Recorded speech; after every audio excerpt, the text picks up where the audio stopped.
नमस्कार।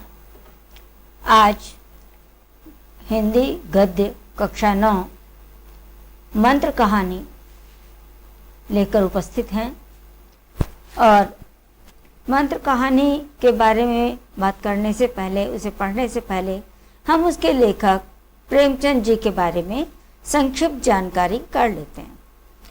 नाम प्रेमचंद और बचपन में इनका नाम था धनपत राय। ये उर्दू भाषा में नवाब राय के नाम से लिखते थे।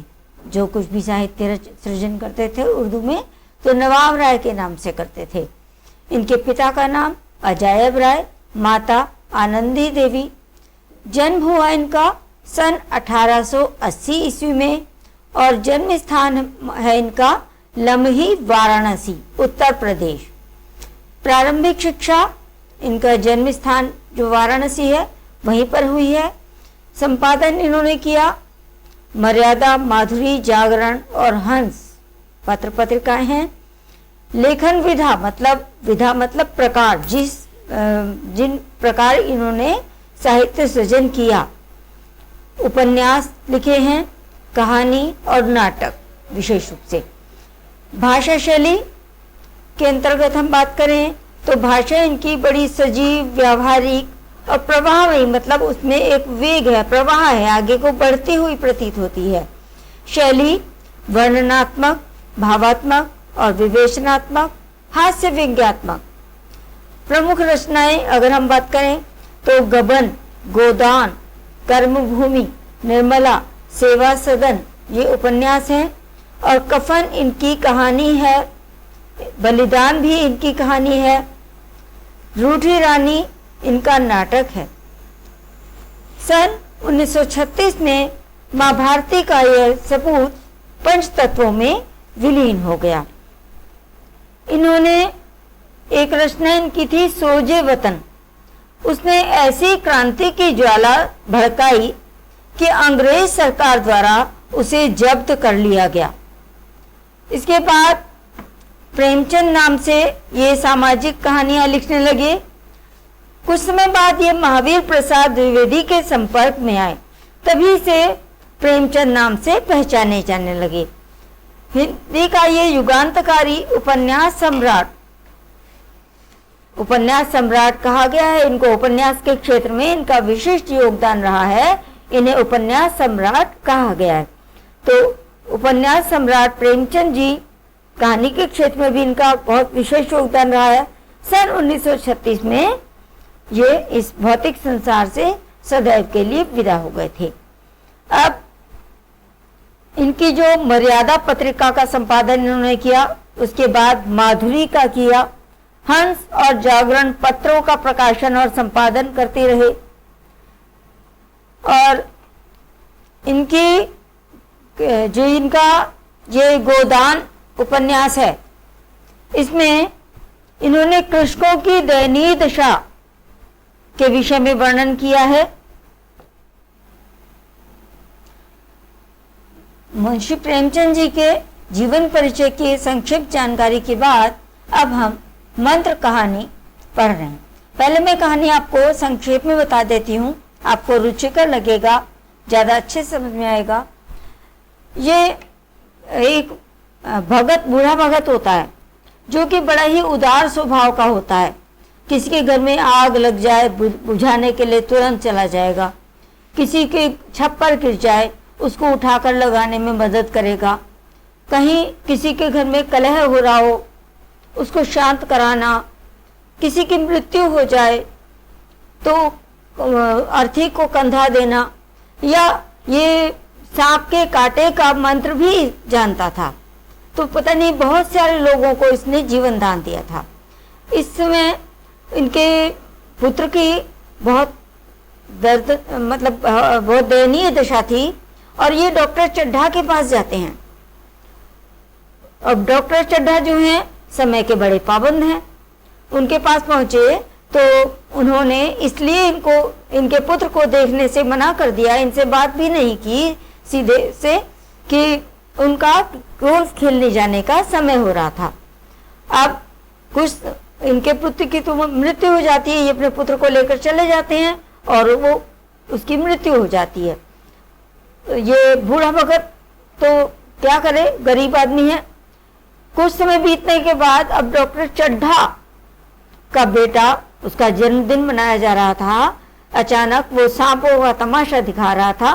तो सांपों का तमाशा दिखाते हुए ही उसने जैसे ही सांप की गर्दन को जोर से पकड़ा, तो वो तो विश्वास था उसे इस बात का कि मैं तो वो ने पालता था, उसे स्वभाव की जानकारी थी, लेकिन दांत दिखाना चाहता था सबको। किसी ने कहा कि दांत तोड़ डाले होंगे, कि नहीं किसी के दांत नहीं तोड़े गए हैं, कहिए तो दिखा दूं। और इतना कहते ही उसने सांप की गर्दन को जोर से पकड़ा और उसके दांत दिखा दिए।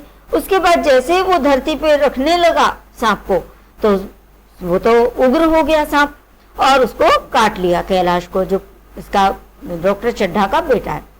अब सब देखने वाले देखकर चले गए, डॉक्टर सब, कोई झाड़ फूंक करने वाले, किसी से कुछ हासिल नहीं हुआ।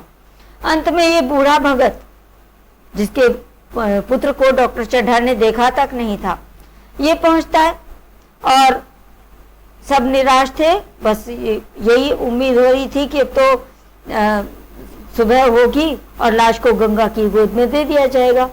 लेकिन जब ये पहुंचता है तो इनके मंत्र पढ़ने से कैलाश उठ बैठता है। तो उस समय डॉक्टर चड्ढा को ये याद आता है, जब प्रातःकाल सा होने लगा, रोशनी हो गई, तो उन्हें याद आया कि ये आदमी एक बार मेरे पास आया था किसी मरीज को लेकर और मैंने इससे बात तक नहीं की थी। तो उस समय उन्हें बड़ा आत्मग्लानि का अनुभव होता है और वो ऐसा सोचते हैं कि ये कभी मैं उस आदमी को ढूंढ निकालूंगा और उससे पैरों पर गिर के उससे क्षमा मांग लूंगा। तो देखिए एक समय उन्होंने उसके बेटे को देखने से मना कर दिया था, हैं? किस कारण? समय की पाबंदी। वो समय के बड़े पाबंद थे। अक्सर लोग समय का पालन, स्वास्थ्य के नियमों का ध्यान तभी रखते हैं जब उनका स्वास्थ्य उनका साथ नहीं देता। और डॉक्टर चड्ढा शुरू से ही स्वास्थ्य के नियमों के प्रति सचेत थे, तो उन्होंने इसी कारण मना कर दिया था। जबकि डॉक्टर का तो रात दिन किसी भी समय को पेशेंट आए, मरीज आए, तो कभी उसका ये कर्तव्य नहीं होता कि वो उसे नहीं देखे। लेकिन डॉक्टर चड्ढा ने ऐसा किया और इसका परिणाम अंत में उनको इसी के कारण आत्मग्लानि हुई कि मैंने ऐसा क्यों किया। तो अब हम पाठ की तरफ बढ़ते हैं। संध्या का समय था, मतलब दोनों समय मिल रहे थे, रात के बाद दिन। डॉक्टर चड्ढा गोल्फ खेलने के लिए तैयार हो रहे थे। मोटर कार सामने खड़ी थी। दो कहार एक डोली लिए आते दिखाई दी। डोली के पीछे बूढ़ा भगत लाठी टेकता हुआ चला आ रहा था। डोली औषधालय के सामने आकर रुक गई। औषध आलय, दीर्घ संधि हो गई है, जो मतलब चिकित्सा का जो उनका स्थान था, अस्पताल था, वहां पे आके रुकी, जिस पे बूढ़े भगत का पुत्र लेटा हुआ था। बूढ़े भगत ने धीरे धीरे आकर द्वार पर पड़ी हुई चिक से झांका। अब वो गरीब आदमी है, तो उसे इस साफ सुथरी जमीन पर पैर रखते हुए भी भय हो रहा है कि कहीं कोई घुड़क न दे। डॉक्टर साहब को मेज के सामने खड़े देखा तो उसे कुछ कहने का साहस नहीं हुआ। डॉक्टर साहब ने चिक के अंदर से गरज कर कहा, कौन है, क्या चाहता है? बूढ़े ने हाथ जोड़कर कहा, हुजूर, बड़ा गरीब आदमी हूँ, मेरा लड़का कई दिन से, इससे आगे वो कुछ बोल पाता। उससे पहले डॉक्टर साहब ने सिगार जलाते हुए कहा, कल सवेरे आओ, कल सवेरे, हम इस वक्त मरीजों को नहीं देखते। अब बूढ़े भगत ने घुटने टेक दिए, जमीन पर सिर रख दिया और कहने लगा, दुहाई है सरकार की, लड़का मर जाएगा। हुजूर, 4 दिन से आंखें नहीं खोली। डॉक्टर चड्ढा ने कलाई पर नजर डाली। केवल 10 मिनट समय और बाकी था। गोल्फ स्टिक खूंटी से उतारते हुए बोले, कल सवेरे आओ, कल सवेरे, ये हमारे खेलने का समय है। देखिए समय की पाबंदी उनकी, कि वो मरीज को देखने से भी मना कर रहे हैं। बूढ़े ने पगड़ी उतारकर चौखट पर रख दी और रोकर कहने लगा, हुजूर, एक निगाह देख लें, बस एक निगाह। उसे लग रहा था कि डॉक्टर साहब एक निगाह देख लेंगे तो शायद कुछ हाथ लग जाए। उसने कहा, एक निगाह देख लीजिए, लड़का हाथ से चला जाएगा हुजूर।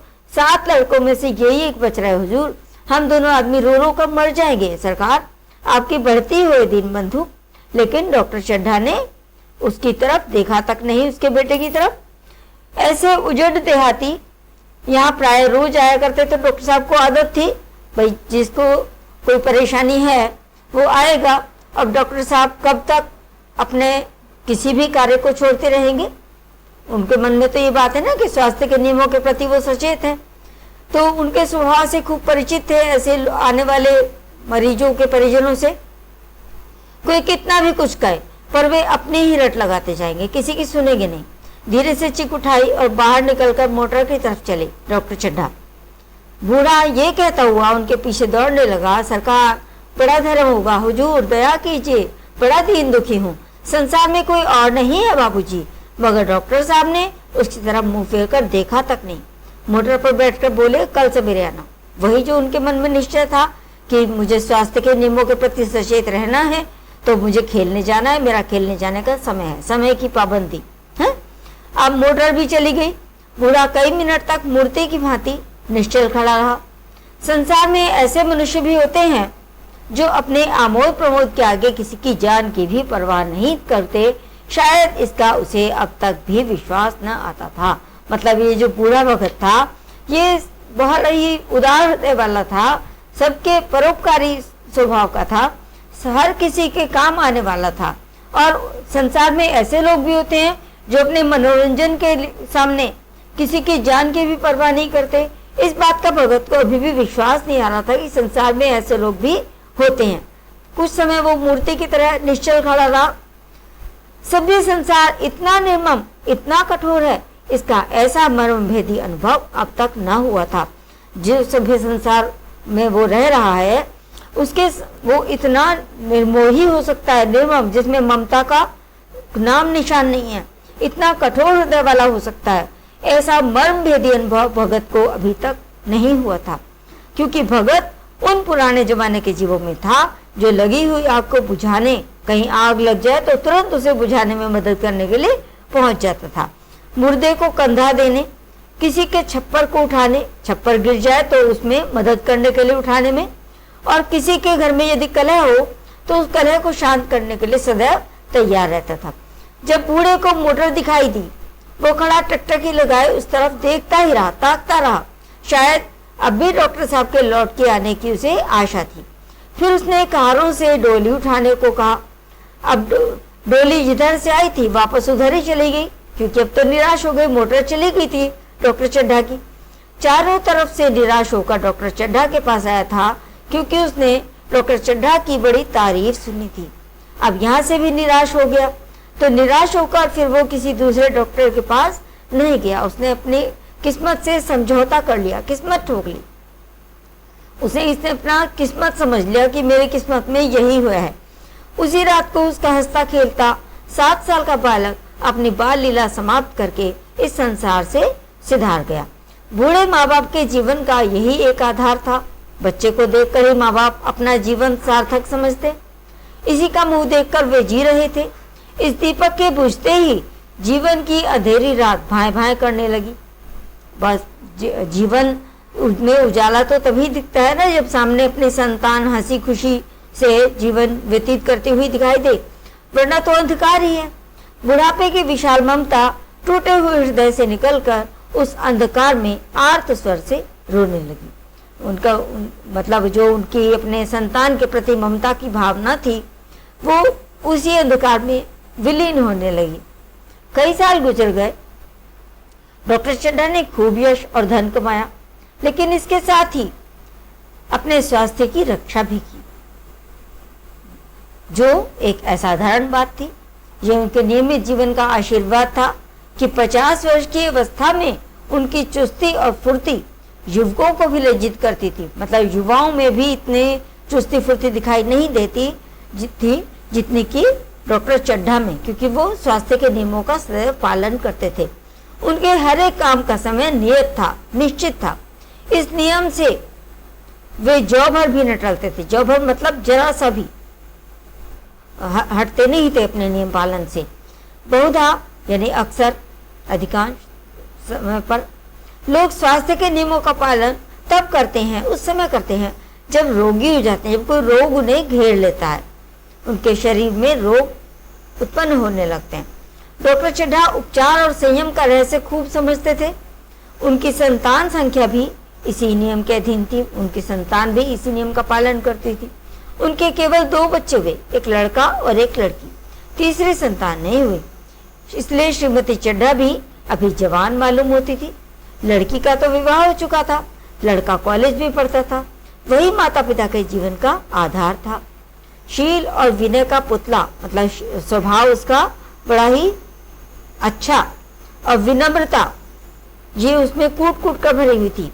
बड़ा ही रसिक, मतलब सबसे बड़ा प्रसन्नता पूर्वक व्यवहार करने वाला, अच्छा व्यवहार करने वाला, बड़ा ही उदार हृदय वाला, विद्यालय का गौरव, युवक समाज की शोभा। जब जो उदार हृदय वाला होता है, सबके प्रति अच्छा व्यवहार करने वाला होता है, तो ऐसा बालक विद्यालय का भी गौरव होता है, जिसके सभी कार्य अच्छे हों, और युवक समाज की शोभा था वो। मुखमंडल से तेज की छटा सी निकलती थी। आज उसी की 20वीं साल की रहती। अब संध्या का समय था, शाम का टाइम, दिन के बाद रात्रि का जो समय होता है वो संध्या काल कहा जाता है, संधि काल या संध्या काल। हरियरी घाट पर कुर्सियां बिछी हुई थी। शहर के रईस और हुक्काम एक तरफ, कॉलेज के छात्र दूसरी तरफ बैठे भोजन कर रहे थे। बिजली के प्रकाश से सारा मैदान जगमगा रहा था, मतलब बहुत अच्छी व्यवस्था थी। आमोद प्रमोद यानी मनोरंजन का सामान जमाया हुआ था वहां पे। छोटा सा प्रहसन खेलने की तैयारी थी। प्रहसन स्वयं कैलाश नाथ ने लिखा था, जो कि ये इसका डॉक्टर चड्ढा का बेटा है। वही मुख्य एक्टर भी था। इस समय वह एक रेशमी कमीज पहने, नंगे सिर नंगे पांव, इधर से उधर मित्रों की आवभगत में लगा हुआ था। कोई उधर, कोई पुकारता, कैलाश जरा इधर आना। कोई उधर से बुलाता, कैलाश क्या उधर ही रहोगे। मतलब कैलाश ही कैलाश की पूछ हो रही थी, सब उसी को पुकार रहे थे। सभी उसे छेड़ते थे, चुगली करते थे, मतलब उसको व्यंग्य करते थे। उससे बेचारे को जरा दम मारने का भी अवकाश नहीं मिलता था, मतलब उसे जरा भी समय नहीं मिल पा रहा था आराम से बैठने का भी। सहसा अचानक एक रमणी ने, एक युवती ने उसके पास आकर कहा, क्या कैलाश तुम्हारे पास सांप कहाँ है, जरा मुझे दिखा दो। कैलाश ने उससे हाथ मिलाकर कहा, मृणालिनी इस वक्त क्षमा करो, कल दिखा दूंगा। मृणालिनी ने आग्रह किया। वो जिद करने लगी, जी नहीं, तुम्हें दिखाना पड़ेगा, मैं आज नहीं मानने की, तुम रोज कल कल करते हो। मृणालिनी और कैलाश दोनों सहपाठी थे, साथ साथ पढ़ते थे और एक दूसरे के प्रेम में पगे हुए थे। कैलाश को सांपों के पालने, खिलाने और नचाने का शौक था। तरह तरह के सांप पाल रखे थे। उनके स्वभाव और चरित्र की परीक्षा करता रहता था। थोड़े दिन हुए उसने विद्यालय में सांपों पर एक मार्के का व्याख्यान दिया था। सांपों को नचाकर दिखाया भी था। प्राणी शास्त्र के बड़े बड़े पंडित भी, जो बहुत बड़े ज्ञानी होते हैं, इस विद्या को जानते हैं, वो भी ये व्याख्यान सुनकर दंग रह गए थे। ये विद्या जो उसने सीखी थी, एक बूढ़े सपेरे से सीखी थी। विनम्र स्वभाव का था, तो बूढ़े सपेरे ने उसे विद्या सिखाई। सांपों की जड़ी बूटियां जमा करने का उसे मर्ज था, बड़ा शौक था। किसी को ज्यादा शौक किस चीज का होता है ना, तो कह देते उसे तो मर्ज है, इस चीज का बीमारी है, तो उसे शौक था जड़ी बूटियां जमा करने का। इतना पता भर मिल जाए कि किसी व्यक्ति के पास कोई अच्छी जड़ी है, फिर उसे चैन नहीं आता था, लेकर ही छोड़ता था। यही व्यसन था। व्यसन एक आदत लग गई थी उसे। इस पर हजारों रुपए फूंक चुका था। मृणालिनी कई बार आ चुकी थी, पर कभी सांपों को देखने के लिए इतनी उत्सुक ना हुई थी। कह नहीं सकते आज उसकी उत्सुकता सचमुच जाग गई थी। मतलब आपसे पहले वो कितनी बार आ चुकी थी, लेकिन कभी भी उसने इतनी उत्सुकता नहीं दिखाई थी सांपों को देखने के लिए, और आज वो बहुत अधिक उत्सुक हो रही थी। या वो कैलाश पर अपने अधिकार का सबके सामने प्रदर्शन करना चाहती थी कि मेरा इस पर अधिकार है, मैं अधिकार पूर्वक इसे जो कुछ कहूंगी वो इसे करना ही होगा। पर उसका आग्रह बेमौका था।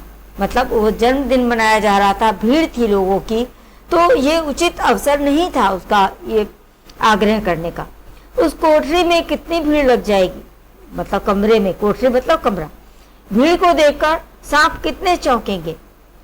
सांपों को लगेगा ना कितने लोग हैं, एकदम से वो भी परेशान हो जाएंगे, और रात के समय उन्हें छेड़ा जाना कितना बुरा लगेगा। इन बातों का उसे जरा भी ध्यान नहीं आया। मृणालिनी को कैलाश ने कहा, नहीं, कल जरूर दिखा दूंगा। इस वक्त अच्छी तरह दिखा भी न सकूंगा क्योंकि सब लोग आए हुए हैं, सबको अटेंड भी करना होता है, सबको समय भी देना होता है। कमरे में तिल रखने की भी जगह न मिलेगी। एक महाशय ने छेड़कर कहा, दिखा क्यों नहीं देते? जरा सी बात के लिए इतना टाल मटोल कर रहे हो। मिस गोविंद, हरगिज न मानना, देखें कैसे नहीं दिखाते। मतलब एक तरह से ये कह दिया कि वो दिखाने के लिए मजबूर हो जाए। दूसरे महाशय ने और रद्दा चढ़ाया, मतलब और ऐसी बात कह दी कि जिससे कैलाश को लगे कि अब तो दिखाना ही जरूरी हो गया। मिस गोविंद इतनी सीधी और भोली हैं, तभी आप इतना मिजाज करते हैं। दूसरी सुंदरी होती तो इसी बात पर बिगड़ खड़ी होती। मतलब ये मृणालिनी की जगह कोई और स्त्री होती तो बिगड़ जाती इस बात पर। तीसरे ने मजाक उड़ाया। तीसरे साहब ने, उन्होंने कहा, अजीब बोलना छोड़ देती, भला कोई बात है? इस पर आपको दावा है कि मृणालिनी के लिए जान हाजिर है। मतलब एक तरफ कहते हो कि मृणालिनी के लिए जान हाजिर है और वो सांप दिखाने के लिए कह रही है तो तुम मना कर रहे हो। मृणालिनी ने देखा कि ये सौदे उसे रंग पर चढ़ा रहे तो बोली, आप लोग मेरी वकालत ना करें, मैं खुद अपनी वकालत कर लूंगी। मैं इस वक्त सांपों का तमाशा नहीं देखना चाहती, चलो छुट्टी हुई। मतलब उसने ऐसा कहा कि वो दिखाना नहीं चाह रहा है, ये लोग मेरा सहारा लेकर उसे मजबूर कर रहे हैं कि वो सांप दिखाए। इस पर मित्रों ने ठहाका लगाया, वो हंसने लगे। एक साहब बोले, देखना तो आप सब कुछ चाहें पर कोई दिखाए भी तो।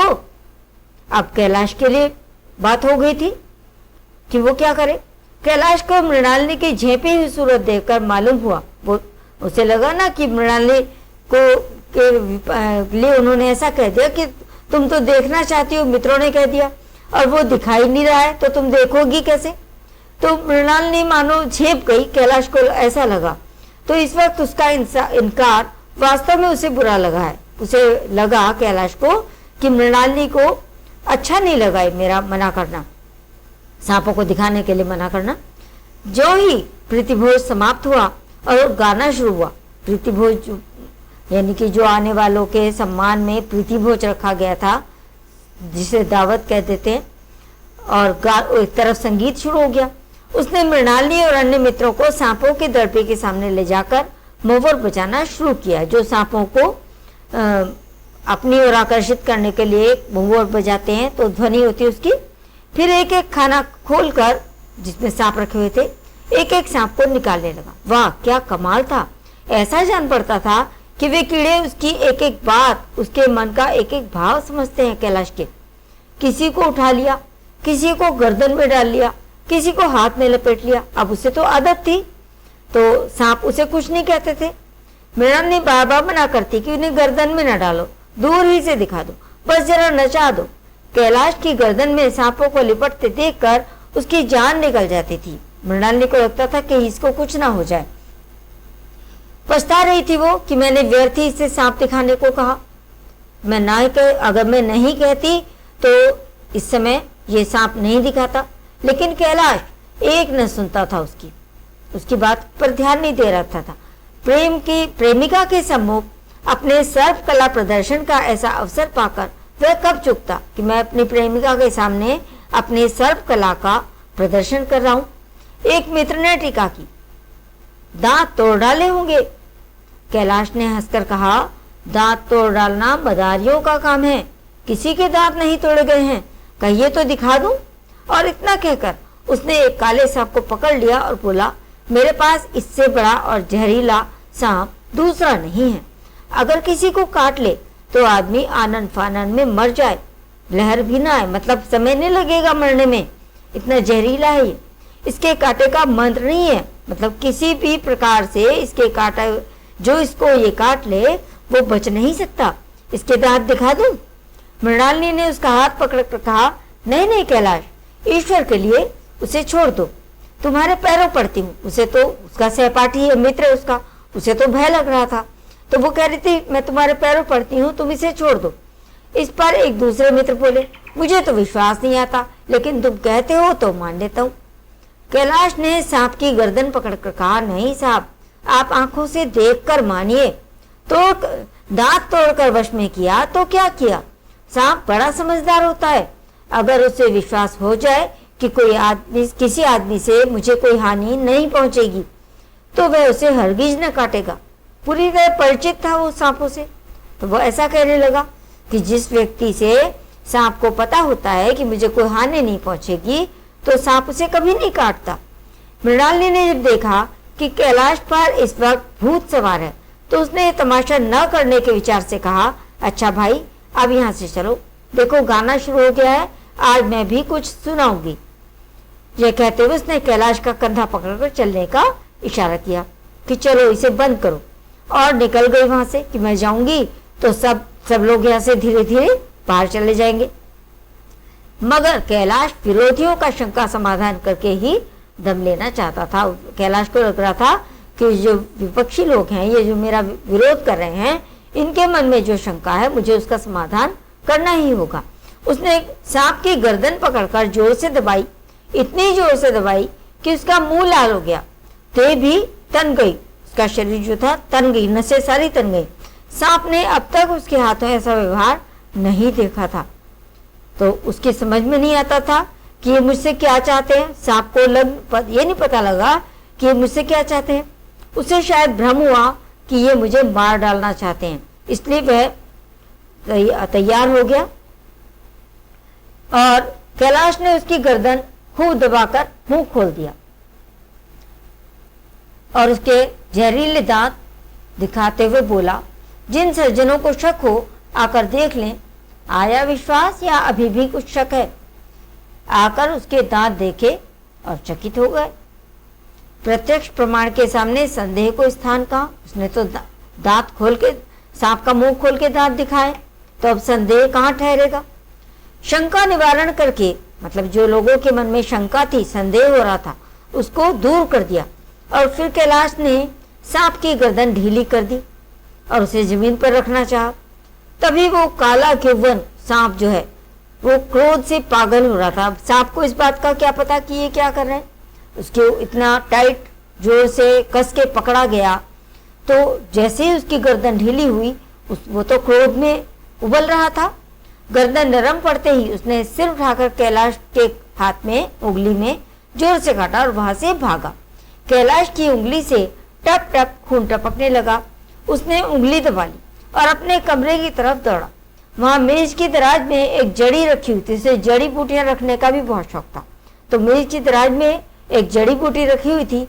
उसे पीस कर लगा दो तो कितना भी घातक विष हो वो गायब हो जाता था, रफू हो जाता था, उसका फिर प्रभाव नहीं होता था। मित्रों में हलचल पड़ गई, बाहर महफिल में भी खबर हुई। डॉक्टर साहब घबराकर दौड़े। उंगली की जड़ कसकर बांधी गई और जड़ी पीसने के लिए दी गई।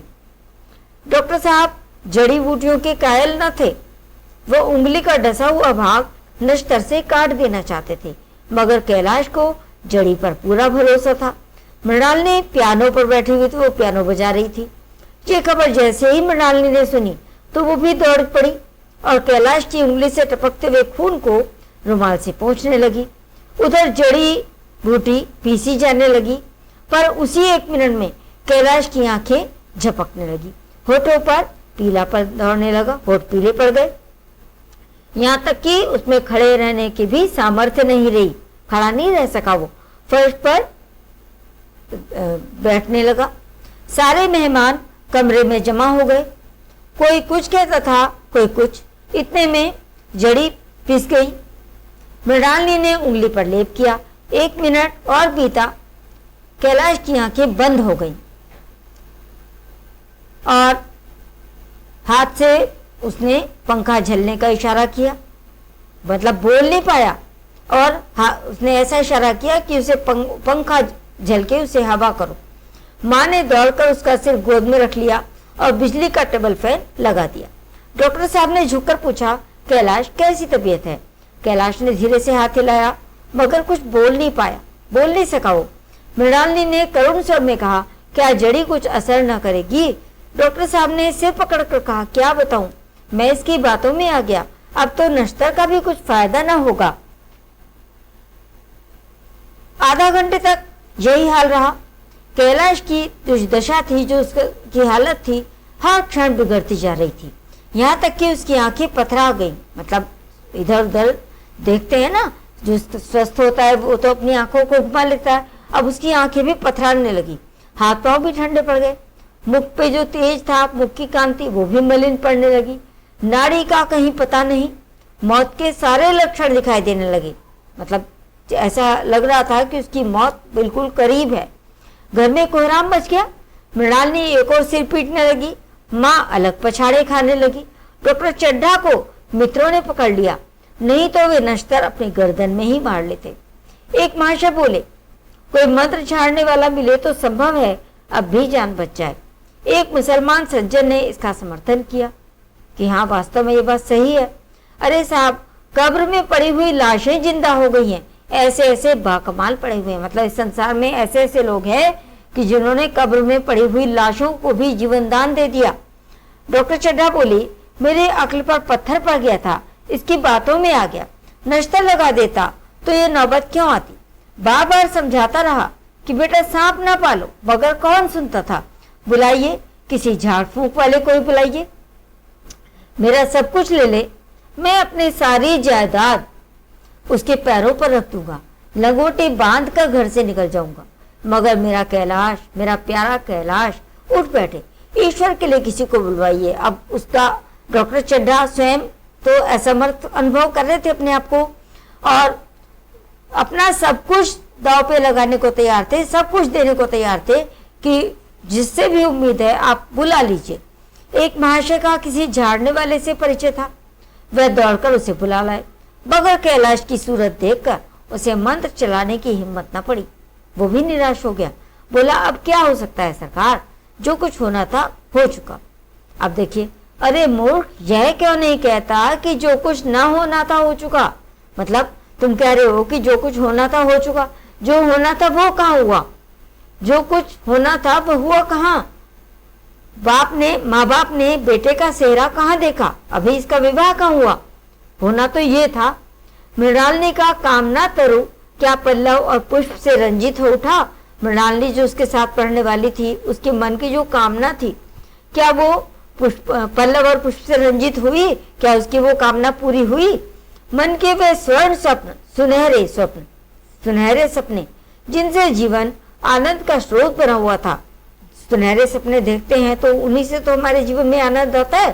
तो क्या वो पूरे हो गए जो इसके बारे में सपने देखे थे।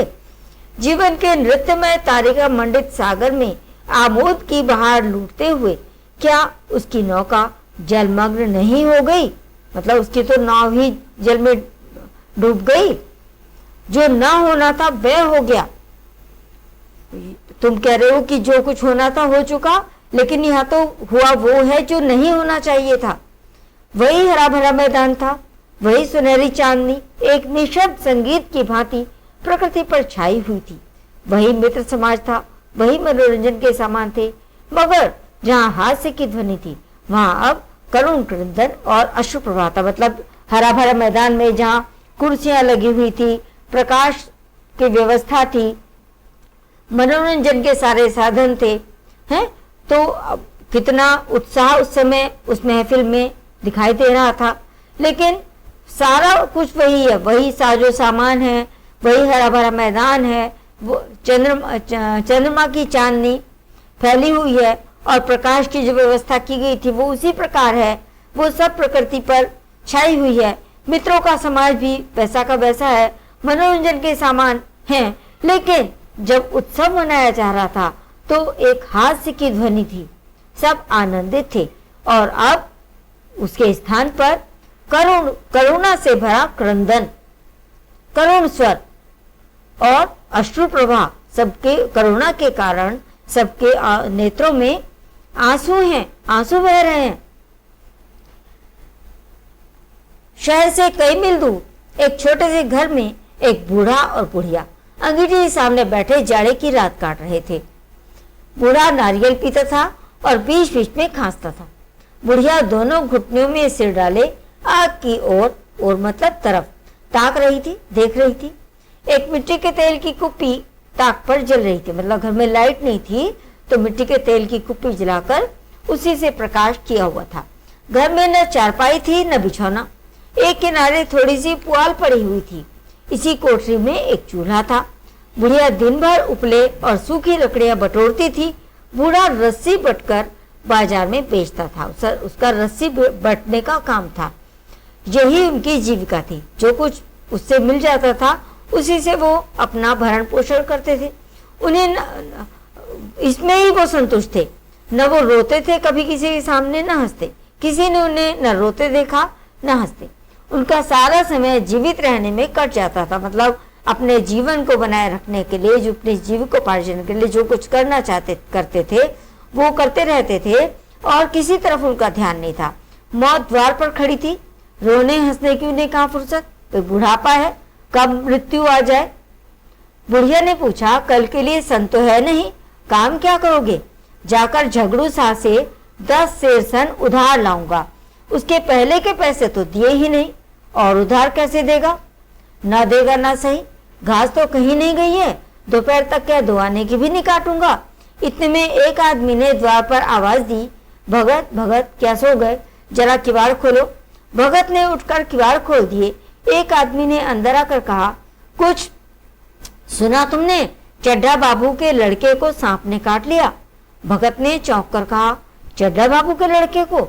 वही चड्ढा बाबू है ना जो छावनी के बंगले में रहते हैं? हाँ हाँ वही।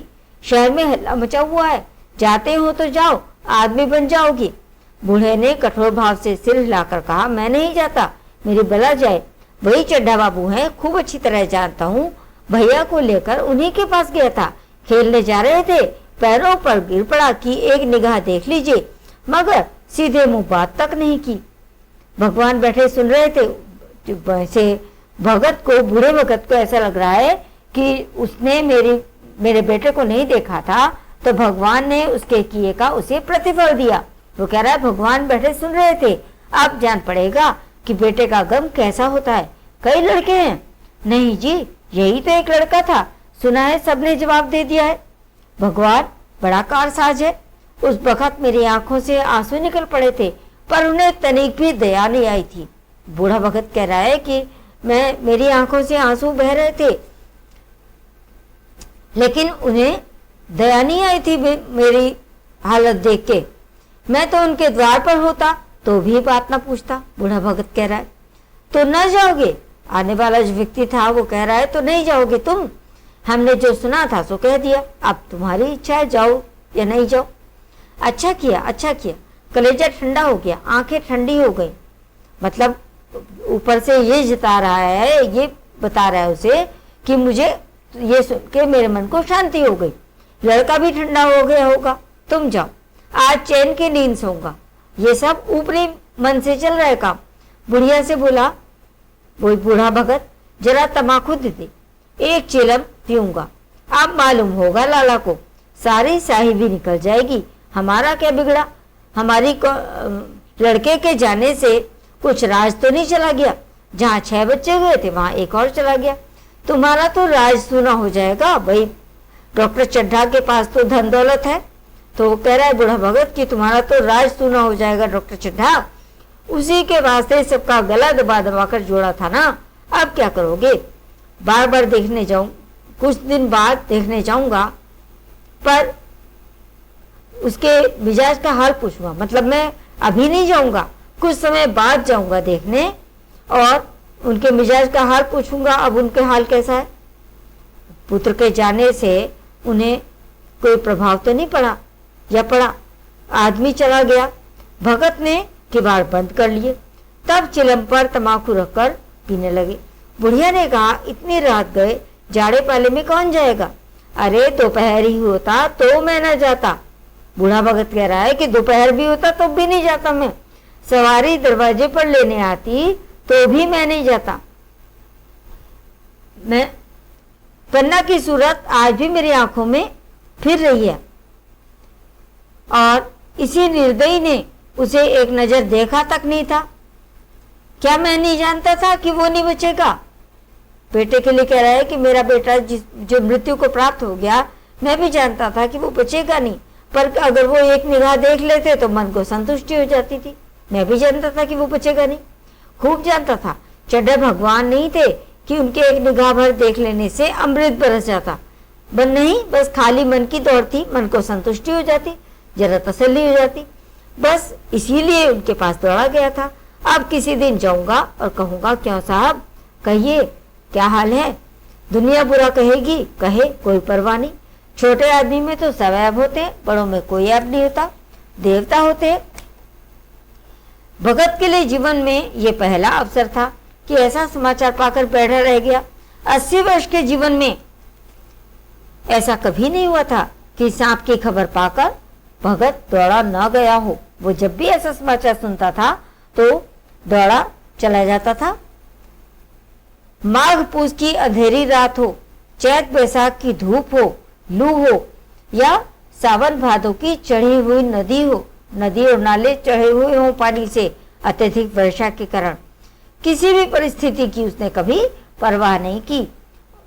जब भी वो ऐसी बात सुनता था तुरंत घर से निकल पड़ता था, निस्वार्थ निष्काम। उसमें उसका कोई स्वार्थ नहीं होता था कि वो किसी स्वार्थ के वशीभूत जाएगा, उसे अपना कोई स्वार्थ सिद्ध करना है। निष्काम भाव से लेन देन का विचार कभी उसके दिल में आया ही नहीं। ये ऐसा काम ही न था। जान का मूल्य कौन दे सकता था? यह एक पुण्य कार्य है। जान का मूल्य देना ये तो किसी के भी वश की बात नहीं है। सैकड़ों निराशों को उसके मंत्रों ने जीवन दान दे दिया था। कितने ही लोगों को उसने जो सांप काट लेता था किसी को, उन्हें जीवन दान दे चुका था ये बूढ़ा भगत। लेकिन आज घर से कदम नहीं निकाल सका। यह खबर सुनकर सोने जा रहा है। बुढ़िया ने कहा, तमाकू अंगीठी के पास रखी हुई है, उसके भी आज 2.5 पैसे हो गए, देती ही न थी। बुढ़िया यह कहकर लेटी। बूढ़े ने कुप्पी बुझाई, कुछ देर खड़ा रहा, फिर बैठ गया, अंत को लेट गया। मतलब थोड़ी देर वो खड़ा रहा, उसके बाद फिर लेट गया। अब ऊपरी मन से तो वो सब कुछ कह रहा है कि मैं नहीं जाऊंगा, लेकिन ये खबर जो थी उसके हृदय पर बोझ की भांति रखी हुई थी। उसे बड़ा बोझ लग रहा था कि मैं नहीं जा रहा हूं। उसे मालूम हो रहा था उसकी कोई चीज खो गई है, जैसे सारे कपड़े गीले हो गए हैं या पैरों में कीचड़ लगा हुआ है, जैसे उसके मन में कोई बैठा हुआ उसे घर से निकलने के लिए कुरेद रहा है। मतलब एक तरफ मन से उसके ये आवाज निकल रही थी कि उसको जाना चाहिए और चड्ढा बाबू के बेटे को देखना चाहिए। बुढ़िया जरा देर में खराटे लेने लगी। बूढ़े लोग जो हैं, जब वृद्ध हो जाते हैं लोग, तो बातें करते करते सोते हैं और जरा सा खटका होते ही जाग जाते हैं। तो भगत उठा, अपनी लकड़ी उठा ली और धीरे से किवाड़ खोले कि देखो बुढ़िया को पता न लगे। बुढ़िया तो जरा सी आहट से ही जाग गई, कहने लगी, कहाँ जाते हो? कहीं नहीं, देखता हूं कितनी रात है। अभी बहुत रात है, सो जाओ। नींद नहीं आती? बूढ़ा भगत कहने लगा। नींद काहे को आएगी? ये बुढ़िया कह रही है। नींद काहे को आएगी? मन तो चड्ढा के घर पर लगा हुआ है। मतलब तुम्हारा तो मन ऐसा है कि किसी की ऐसी बात सुन के तुम कभी रुके नहीं, तो तुम्हारा मन तो चड्ढा बाबू के घर पर ही लगा हुआ है, इसलिए नींद नहीं आ रही तुम्हें। चड्ढा तो ये भगत कह रहा है, चड्ढा ने मेरे साथ कौन सी नेकी कर दी जो वहां जाऊं, वह आकर पैरों पड़े तो भी न जाऊं। देखिए ऊपरी मन से क्या कह रहा है और मन में उसके क्या, एक तरफ उसके अंतर से आवाज क्या आ रही है, हृदय से, उठे तो तुम इसी इरादे से हो। बुढ़िया कहने लगी, नहीं री, ऐसा पागल नहीं हूं कि जो मुझे कांटे बोए उसके लिए फूल बोता फिरूं। मतलब बूढ़ा भगत तो मानो कांटे बोने वाला हो गया और मैं उसके घर जाकर उसके लिए उसके जीवन को सार्थक कर दूं, उसके बेटे को देखूं। बुढ़िया फिर सो गई। भगत ने किवाड़ लगा दी और फिर आकर बैठा, पर उसके मन की कुछ ऐसी दशा थी जो बाजे की आवाज कान में पड़ते ही उपदेश सुनने वालों की होती है। मान लीजिए कहीं बैठे उपदेश सुन रहे हैं और दूसरी तरफ से कहीं से बाजे की मधुर ध्वनि कानों में पड़ने लगे। अब आंखें तो उपदेश देने वाले की तरफ हों, उपदेशक की तरफ हों, लेकिन कान जो हैं वो बाजे की मधुर ध्वनि की तरफ ही लगे रहते हैं। दिल में बाजे की ध्वनि गूंजती रहती है। शर्म के मारे जगह से नहीं उठता। मतलब उपदेश सुन रहा था वहां बैठा हुआ और उठ जाएगा तो अच्छी बात नहीं लगेगी ना, तो उसकी निगाहें तो सामने होती हैं जहां वो कोई उपदेश दे रहा है और मन उसका वहीं लग जाता है जहां से वो बाजे की मधुर ध्वनि आ रही है। तो ऐसे ही इस समय दशा भगत की थी। निर्दयी प्रतिघात का भाव भगत के लिए उपदेशक था। जो निर्दयता पूर्वक भगत के मन में ये भाव उत्पन्न हो रहा था कि मैं बदला ले लूं, मैं भी आज वहां नहीं जाऊं, तो ये तो उपदेश था। और हृदय उस अभागे युवक की तरफ था जो इस समय मर रहा था। उसके मन में, हृदय में यही बात आ रही थी कि वो उस अभागे युवक की क्या गलती है जो इस समय अंतिम सांसें गिन रहा है, जो मृत्यु शैया पर पड़ा हुआ है। पता नहीं कौन सी सांस उसकी आखिरी हो जाए। एक एक पल का विलंब उसके लिए घातक होगा। उसने फिर किवाड़ खोले। भगत ने इतने धीरे से किवाड़ बंद किए कि बुढ़िया को खबर ना हुई, बुढ़िया को नहीं पता लगा। बाहर निकल आया। उसी वक्त गांव का चौकीदार गश्त लगा रहा था। बोला, कैसे उठे भगत? आज तो बड़ी सर्दी है, कहीं जा रहे हो क्या? भगत ने कहा, नहीं जी, जाऊंगा कहाँ? देखता था अभी कितनी रात है, भला कै बजे होंगे। मतलब मन में तो है कि मुझे वहां जाके उसे देखना चाहिए, लेकिन किसी से जबान से नहीं वो इस बात को कह रहा। चौकीदार बोला, 1 बजा होगा और क्या। अभी थाने से आ रहा था तो डॉक्टर चड्डा बाबू के बंगले पर भीड़ लगी हुई थी। उनके लड़के का हाल तो तुमने सुना होगा, कीड़े ने छू लिया है, सांप ने काट लिया। मतलब चाहे मर भी गया हो, मतलब कि काफी समय हो गया है, स्थिति ज्यादा खराब थी तो शायद अब तक मृत्यु को प्राप्त हो गया। तुम चले जाओ तो शायद बच जाए। सुना है 10,000 देने को तैयार हैं। भगत बोला, मैं तो न जाऊं, चाहे वह 10 लाख भी दे। मतलब प्रतिघात की भावना मन में अभी भी आ रही है। एक तरफ तो मन में ये आ रहा, हृदय से ये आवाज आ रही है कि मुझे जाके देखना चाहिए, और दूसरी तरफ बदले की भावना भी है। मुझे 10,000 या 10 लाख लेकर करना क्या है? कल मर जाऊंगा, फिर कौन भोगने वाला बैठा हुआ है? चौकीदार चला गया। भगत ने आगे पैर बढ़ाया।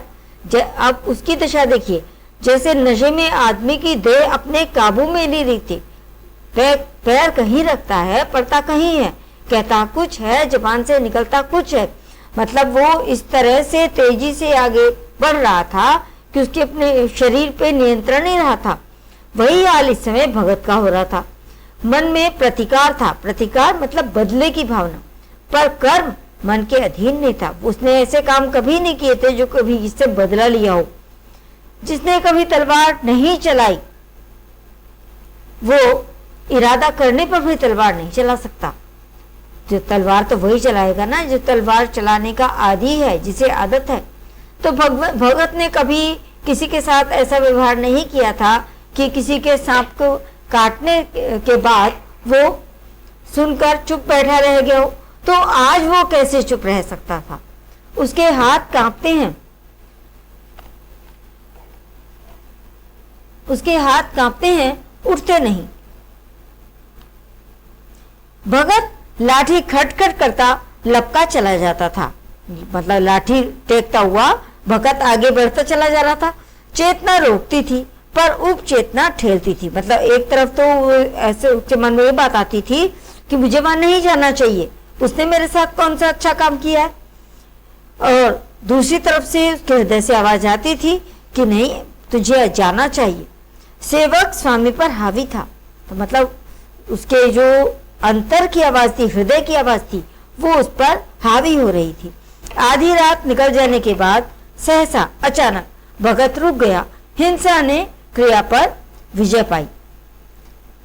मैं यों ही इतनी दूर चलाया। अब फिर उसके मन में ऐसी भावना आ गई कि मैं क्यों इतनी दूर चलाया? इस जाड़े पाले में मरने की मुझे क्या पड़ी थी? आराम से सोया क्यों नहीं? नींद ना आती न सही, 2-4 भजन ही गाता, व्यर्थ इतनी दूर दौड़ा आया। मतलब जा भी रहा है और फिर उसके मन में दोबारा से ये बात आ गई, चड्ढा का लड़का रहे या मरे मेरी बला से, मतलब मुझे उससे क्या लेना देना? मेरे साथ उन्होंने कौन सा सलूक किया था? मतलब क्या अच्छा किया था कि मैं उनके लिए मरूं? दुनिया में हजारों मरते हैं, हजारों जीते, मुझे किसी के मरने जीने से मतलब। मगर उपचेतना ने अब एक दूसरा रूप धारण कर लिया, जो हिंसा से बहुत कुछ मिलता जुलता था। वह झाड़ फूंक करने नहीं जा रहा। मतलब भगत ने अपने आप को तसल्ली दी ये सोच के, ये बात मन में लाके, मैं झाड़ फूंक करने थोड़ी जा रहा हूँ। वो कह रहा है अपने आप से कि वह देखेगा लोग क्या कर रहे हैं। मतलब भगत के मन में ये बात आ रही है कि वो वहां जाके देखना चाहता है कि वहां के लोगों की इस समय स्थिति क्या है। डॉक्टर साहब का रोना पीटना देखिएगा कि वो किस तरह रो पीट रहे हैं, किस तरह पछाड़े खाते हैं पुत्र के वियोग में। उसकी ऐसी दशा देखकर वो देखेगा कि बड़े लोग भी छोटों की भांति रोते हैं या सब्र भी कर जाते हैं। मतलब इन सब बातों से एक तरह से वो अपने मन को तसल्ली दे रहा है कि मैं कोई उसका इलाज करने थोड़ी ना चाह रहा हूँ। वे लोग जो विद्वान होते हैं सब्र कर जाते हैं, उसके मन में आ रहा है कि जो बड़े लोग होते हैं, जो ज्ञानी होते हैं, जिन्हें समझ होती है सब, वो शायद सब्र कर जाते होंगे पुत्र के इस प्रकार दशा हो जाने पर।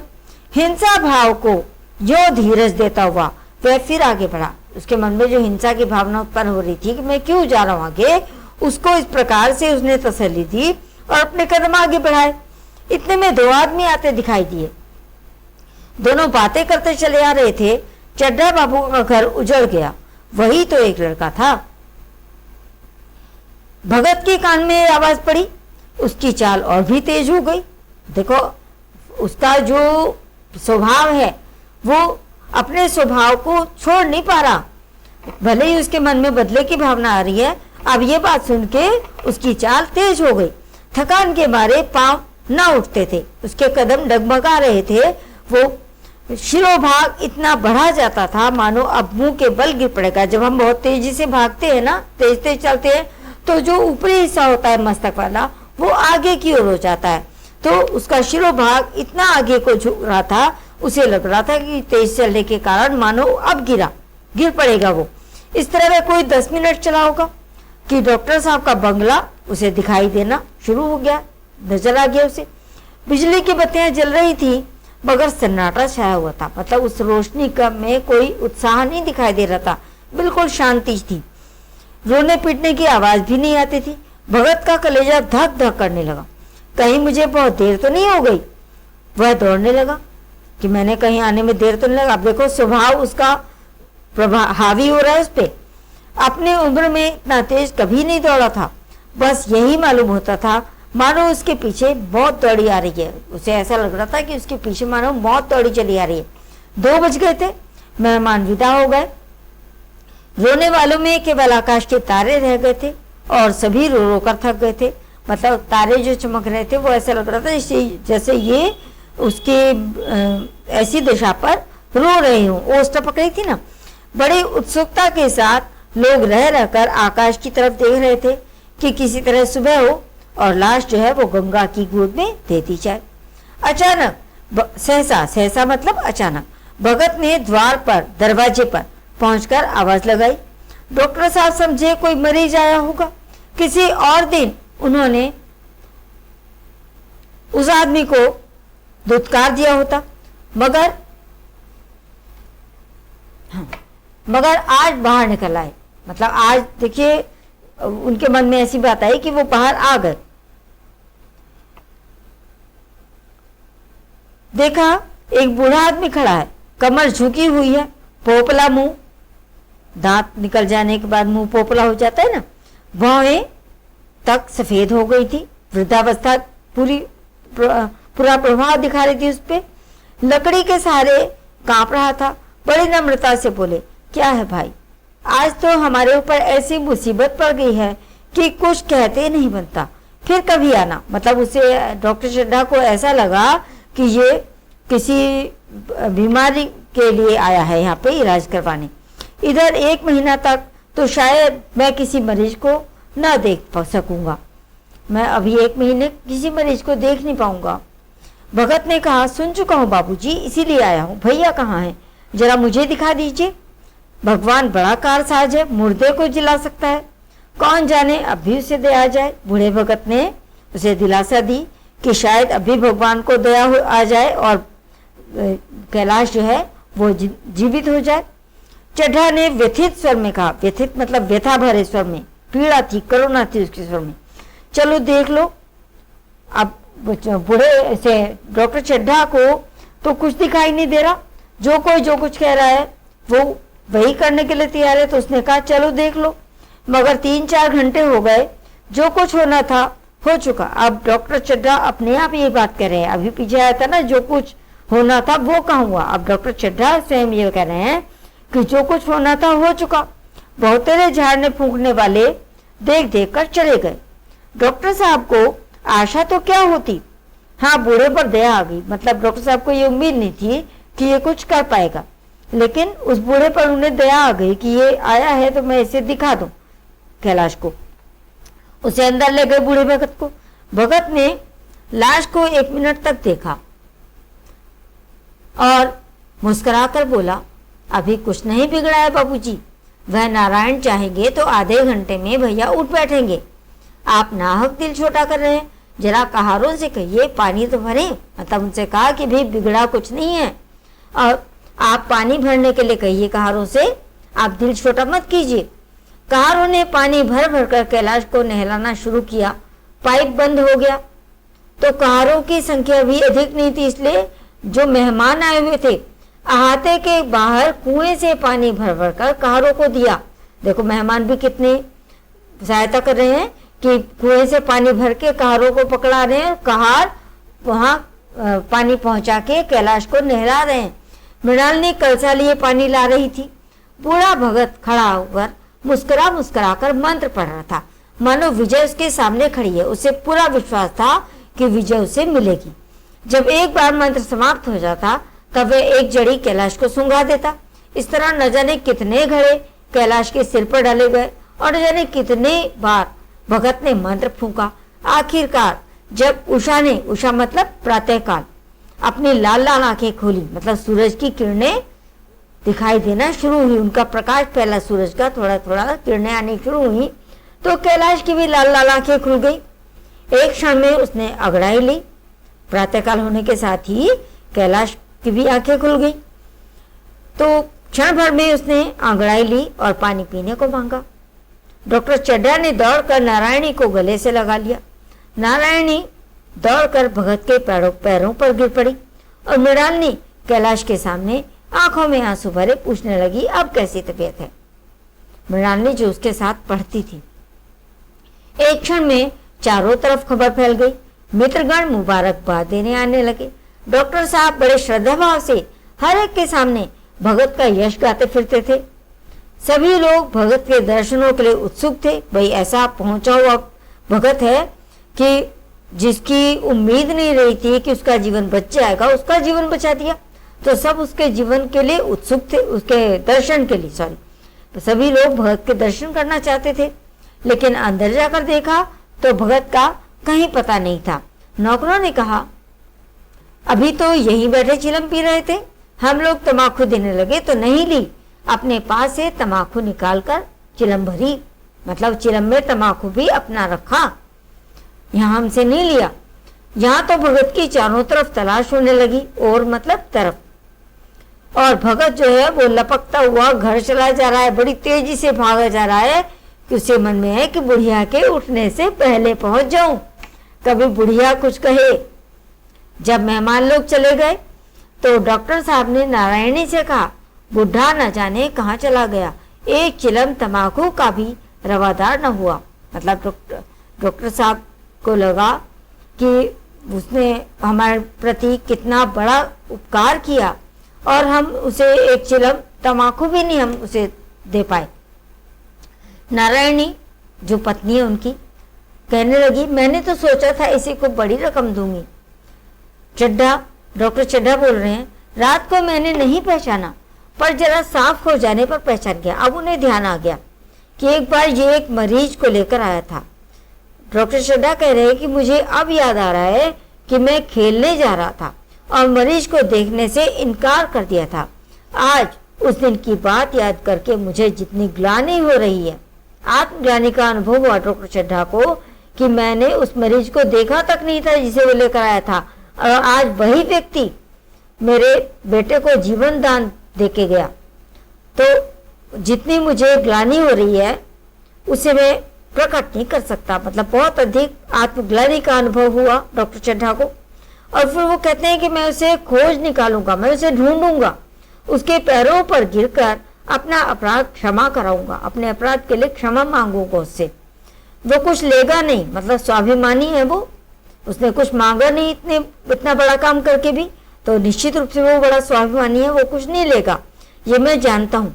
उसका जन्म यश की वर्षा करने के लिए हुआ है। उसकी सज्जनता ने मुझे ऐसा आदर्श दिखा दिया है, उसका जीवन कि मैं जो मेरे सामने जीवन पर्यंत रहेगा। जीवन पर्यंत मतलब पूरे जीवन में इस बात को कभी भूल नहीं पाऊंगा। इसके बाद अगला पाठ हम इसके बाद पढ़ेंगे अगले भाग में।